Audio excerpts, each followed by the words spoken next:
এই যে নাটক হাসিনার চাইতো এরা নাটক বাজ বেশি।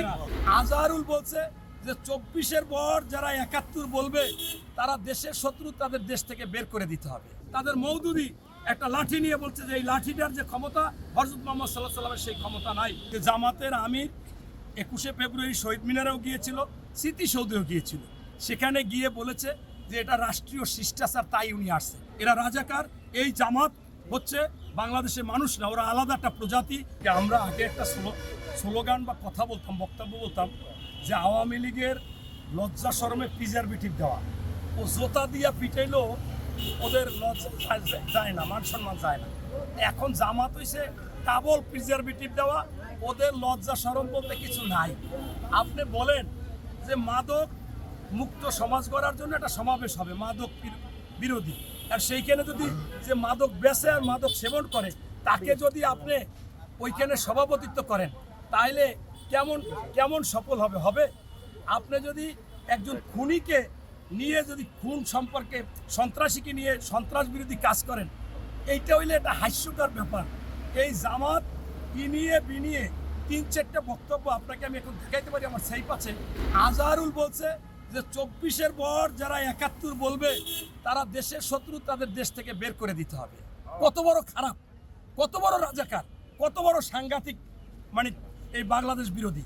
এরপরে মাসুদ সে টকশোতে এসে বলে যে আপনারা আসলে বুঝলেন না এই 56 বছরে যে 1971 সালে স্বাধীনতা ভুল ছিল।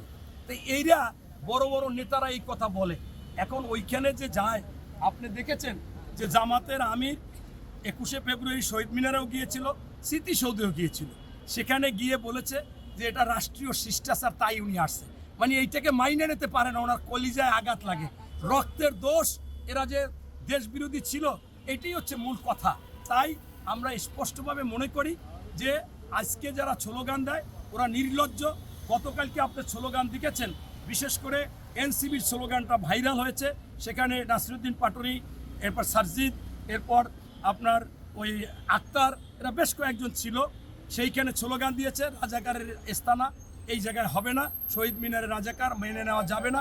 স্লোগানটা কিন্তু ভাইরাল হয়েছে, কিন্তু এইটা ওনারা কিন্তু বলে না। ওনাদের 11 দলের সাথে এই তারা যে তাদের বিরুদ্ধে মিছিল দিল, কিন্তু লজ্জাজনক ব্যাপার হচ্ছে ওইখানেই পিছনে ছিল আপনার নাহিদ ইসলাম। পরে যখন আমির আবার দোয়া ধরছে, পাশে যাইতে এই আমিরের পাশে, সেই দোহায় আবার ওনাকে বুঝাইছে যে এইটা জাতি আসলে আপনাদেরকে ক্ষমা করতে চায় না, মানিয়ে নিতে চায় না, আপনাদের রাজাকার, এইটা স্বীকৃত, আপনারা খারাপ। কিন্তু এখন এই জন্য আমার দল তো গণতান্ত্রিক আন্দোলনমুখী, এই জন্য স্লোগান দিয়েছে, ওটা অসুবিধা নাই, আপনাদের সাথে আমি আবার এসে দোয়া ধরলাম। এরা রাজাকার। এই জামাত হচ্ছে বাংলাদেশের মানুষ না, ওরা আলাদা একটা প্রজাতি, ওদের লজ্জা শরম হায়া নাই এবং এই ধরনের করে যায়। আপনারা আগেও দেখেছেন যে এই জামাতের আমিরের যে অভিনয়, আজকে এক ফরেনারকে ধরে, রাষ্ট্রদূতকে ধরে পিছনে জড়াই ধরছে, সেইটা বাংলাদেশে কমপক্ষে 200 লোক টকশোতে বলছে যে এইটা শিষ্টাচার বহির্ভূত, এইটা করতে পারে না। এটা তখন উনি বলে যে এটা হযরত মুহাম্মদ সাল্লাল্লাহু আলাইহি ওয়াসাল্লাম করতো। আরে এত বড় মুনাফিক কেমনে হয়? 2 দিন আগে বলেছে যে হযরত মুহাম্মদ সাল্লাল্লাহু আলাইহি ওয়াসাল্লাম যা করতো আর ওই বিষ্ণু কৃষ্ণ তাই করতো, আমাদের নবীকে পূজা করতো, আমার নবীকে ছোট করেছে। এর আগে তাদের মওদুদি একটা লাঠি নিয়ে বলছে যে এই লাঠিটার যে ক্ষমতা হযরত মুহাম্মদ সাল্লাল্লাহু আলাইহি ওয়াসাল্লামের সেই ক্ষমতা নাই, এইরকম ছোট করছে। এখন উনি ওনাদের সাহাবী, ওনার যারা কাছের লোক তাদেরকে চুমো দিত, তাদেরকে জড়িয়ে ধরতো, আর তুমি বাচ্চাদেরকে, তোমার তো একটা রীতিমতো একটা রোগ, বাচ্চাদেরকে এটা যে বিকৃত স্বভাব যে বাচ্চাদের চুমা দেয়, আরেকজনের ঘাড়ে চুমা দেয়, বিদেশিদের জড়াই ধরে, এ কি? এ তো আবার ওই একবার দেখলাম জালকাঠিতে একজন একটা গিফট দিছে, সেইখানে চাটাই পাটিতে শুয়ে পড়ছে, আবার এইখানে দেখলাম যে পড়ে গেছে। আমি মনে করছি আল্লাহ, তাড়াতাড়ি হাসপাতালে 1 সেকেন্ডের মধ্যে আবার শক্ত বক্তৃতা দেয়। এই যে নাটক হাসিনার চাইতো এরা নাটক বাজ বেশি, সেই নাটক আজকে স্বাধীনতা দিবসে ব্যবহার করতেছে।